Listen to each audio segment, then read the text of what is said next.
There's a place I have found in the shade on the ground, far from all worries and troubling sound. When I go there to be by myself, only me. Chapter 3. If you're wrong, admit it. Within a minute's walk of my house, there was a wild stretch of virgin timber, where the blackberry thickets foamed white in its springtime, where the squirrels nested and reared their young, and the horseweeds grew as tall as horses' head. This unspoiled woodland was called Forest Park, and it was a forest probably not much different in appearance from what it was when Columbus discovered America. I frequently walked in this park with Rex, my little Boston bulldog. He was a friendly, harmless little hound, and since we rarely met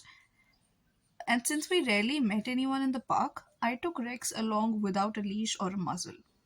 One day we encouraged a mountain One day we encountered a mounted policeman in the park, a policeman itching to show his authority. What do you mean by letting that dog run loose in the park without a muzzle and a leash? He reprimanded me. Don't you know it's against the law? Yes, I know it is, I replied softly, but I didn't think he would do any harm out here. You didn't think? You didn't think? The law doesn't give a thinker's damn about what you think. That dog might kill a squirrel or bite a child. Now, I'm going to let you off this time, but if I catch this dog out here again without a muzzle and a leash, you'll have to tell it to the judge. I meekly promised to obey, and I did obey for a few times. But Rex didn't like the muzzle, and neither did I, so we decided to take a chance. Everything was lonely for a while, and then we struck a snag.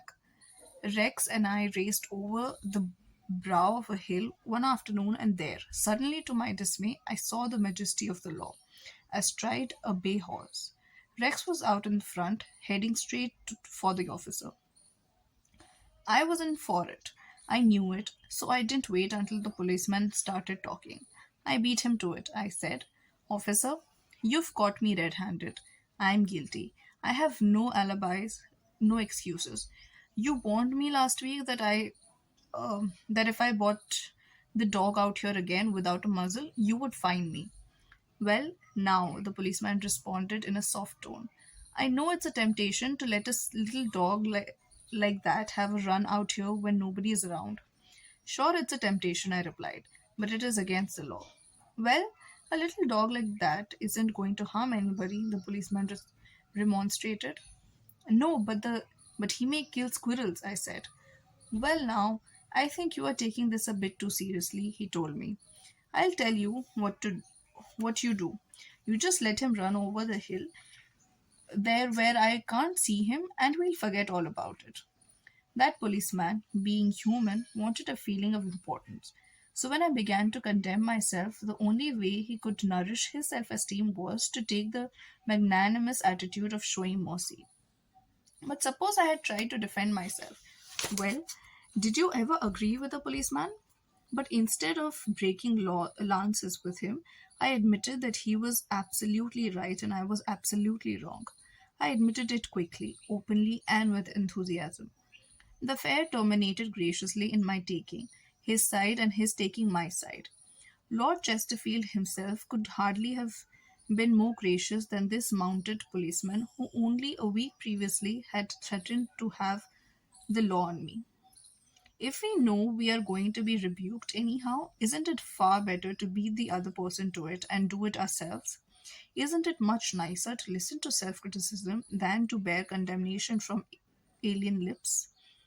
Say about yourself all the derogatory things you know the other person is thinking or wants to say or intends to say, and say them before that person has a chance to say them. The chances are 100 to 1 that a generous, forgiving attitude will be taken and your mistakes will be minimized, just as the mounted policeman did with me and Rex. Ferdinand E. Warren, a commercial artist, used this technique to win the goodwill of a petulant, scolding buyer of art. It is important in making drawings for advertising and publishing purpose to be precise and very exact, Mr. Warren said as he told the story. Some art editors demand that their commissions be executed immediately, and in these cases, some slight error is liable to occur. I knew one art director in particular who was always delighted to find fault with some little things. I have often left his office in disgust, not because of the criticism, but because of his method of attack. Recently, I delivered a rush job to this editor, and he phoned me to call at his office immediately. He said something was wrong. When I arrived, I found just what I had anticipated and dreaded. He was hostile, gloating over his chance to criticize. He demanded with heat why I had done so and so. My opportunity had come to apply the self criticism I had been studying about. So I said, Mr. So and so, if what you say is true, I am at fault and there is absolutely no excuse for my blunder. I have been doing drawings for you long enough to know better. I am ashamed of myself. Immediately he started to defend me. Yes, you're right, but after all, this isn't a serious mistake. It is only. I interrupted him. Any mistake, I said, may be costly, and they are all irritating. He started to break in, but I wouldn't let him. I was having a grand time. For the first time in my life, I was criticizing myself, and I loved it. I should have been more careful, I continued. You give me a lot of work and you deserve the best. So I'm going to do this drawing all over. No, no, he protested. I wouldn't think of putting you to all that trouble. He praised my work, assured me that he wanted only a minor change and that my slight error hadn't cost him for his firm any money. And, after all, it was a mere detail, not worth worrying about. My eagerness to criticize myself took all the fight out of him. He ended up by taking me to lunch, and before we parted, he gave me a check and another commission. There is a certain degree of satisfaction in having the courage to admit one's errors. It not only clears the air of guilt and defensiveness, but also helps solve the problem created by the error. Bruce Harvey of Albuquerque, I don't know how to pronounce that, New Mexico, had incorrectly authorized payment of full wages to an employee on sick leave. When he discovered his error, he brought it to the attention of the employee and explained that to correct the mistake, he would have to reduce his next paycheck by the entire amount of the overpayment. The employee pleaded that as that would cause him a serious financial problem, could the money be repaid over a period of time? In order to do this, Harvey explained, he would have to obtain his supervisor's approval. And this, I knew, reported Harvey, would result in a boss type explosion. While trying to decide how to handle this situation better, I realized that the whole mess was my fault and I would have to admit it to my boss. I walked into his office, told him that I had made a mistake, and then informed him of the complete facts. He replied in an explosive manner that it was the fault of the personnel department. I repeated that it was my fault. He exploded again about carelessness in the accounting department. Again, I explained it was my fault. He blamed two other people in the office, but each time I reiterated it was my fault. Finally, he looked at me and said, okay, it was your fault. Now straighten it out. The error was corrected and nobody got into trouble. I felt great because I was able to handle a tense situation and had the courage to not seek alibi. My boss has had more respect for me ever since. Any fool can try to defend his or her mistakes, and most fools do, but it raises one above the herd and gives one a feeling of nobility and exultation to admit one's mistake. For example, one of the most beautiful things that history records about Robert E. Lee is the way he blamed himself and only himself for the failures of Pickett's charge at Gettysburg. Pickett's charge was undoubtedly the most brilliant and picturesque attack that ever occurred in the Western world. General George E. Pickett himself was picturesque.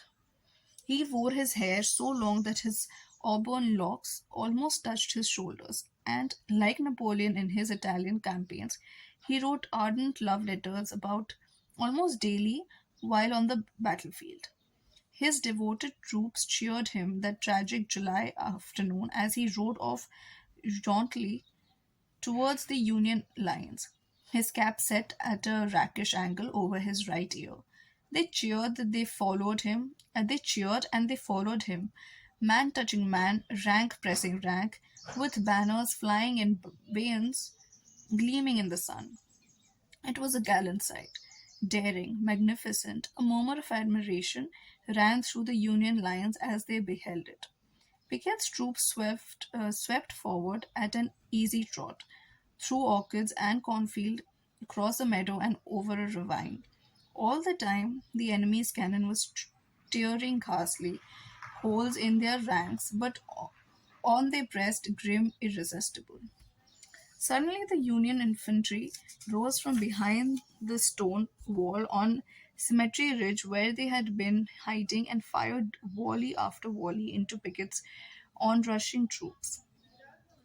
The crest of the hill was a sheet of flame, a slaughterhouse, a blazing volcano. In a few minutes, all of Pickett's brigade commanders, except one, were down, and four-fifths of his 5,000 men had fallen. General Louis A. Armistead, leading the troops in the final plunge, ran forward, vaulted over the stone wall, and, waving his cap on the top of his sword, shouted, "Give him the steel, boys!" They said, "Give him the steel, boys!" They leapt over the wall, bayoneted their enemies, smashed skulls with clubbed muskets, and planted the battle flags of the South on Cemetery Ridge. The banners waved there only for a moment, but that moment, brief as it was, recorded the high watermark of the Confederacy. Pickett's charge, brilliant, heroic, was nevertheless the beginning of the end. Lee had failed. He could not penetrate the North, and he knew it. The South was doomed. Lee was so shocked that he sent his resignation and asked Jefferson Davis, the president of the Confederacy, to appoint a younger and abler man. If Lee had wanted to blame the disastrous failure of Pickett's charge on someone else, he could have found a score of alibis. Some of his division commanders had failed him. The cavalry hadn't arrived in time to support the infantry attack. This had gone wrong and that had gone awry. But Lee was far too noble to blame others. As Pickett's beaten and bloody troops struggled back to the Confederate lines, Robert E. Lee rode out to meet them, all alone, and greeted them with self condemnation that was little short of sublime. "All this has been my fault," he confessed. "I and I alone have lost this battle." Few generals in all history have had the courage and character to admit that. Michael Chong, who teaches our course in Hong Kong, told of how the Chinese culture presents some special problems and how sometimes it is necessary to recognize that the benefit of applying a principle may be more advantageous than maintaining an old tradition. He had one middle aged class member who had been estranged from his son for many years. The father had been an opium addict, but was now cured. In Chinese tradition, an older person cannot take the first step. The father felt that it was up to his son to take the initiative towards a reconciliation. In an early session, he told the class about the grandchildren he had never seen and how much he desired to be reunited with his son. His classmates, all Chinese, understood his conflict between his desire and long established tradition. The father felt the father felt that young people should have respect for their elders and that he was right in not giving in to his desire, but to wait for his son to come to him. Toward the end of the course, the father again addressed his class. "I have pondered this problem," he said. Dale Carnegie says, "If you are wrong, admit it quickly and empathetically. It is too late for me to admit it quickly, but I can admit it empathetically. I wronged my son. He was right in not wanting to see me and to expel me from his life. I may lose face by asking a younger person's forgiveness, but I was at fault, and it was my responsibility to admit this." The class applauded and gave him their full support. At the next class, he told how he went to his son's house, asked for and received forgiveness, and was now embarked on a new relationship with his son, his daughter in law, and the grandchildren he had at last met. What would you say to a man who treated you like that? When we are right, let's try to win people gently and tactfully to our way of thinking, and when we are wrong, and that will be surprisingly often, if we are honest with ourselves, let's admit our mistakes quickly and with enthusiasm. Not only will that technique produce astonishing results, but believe it or not, it is a lot more fun under these circumstances than trying to defend oneself. Remember the old proverbs? By fighting, you never get enough, but by yielding, you get more than you expected.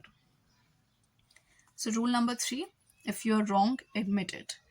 Truth is always the strongest argument. Are you bored with life? Then throw yourself into some work you believe in with all your heart. Live for it, die for it, and you will find happiness that you had thought could never be yours.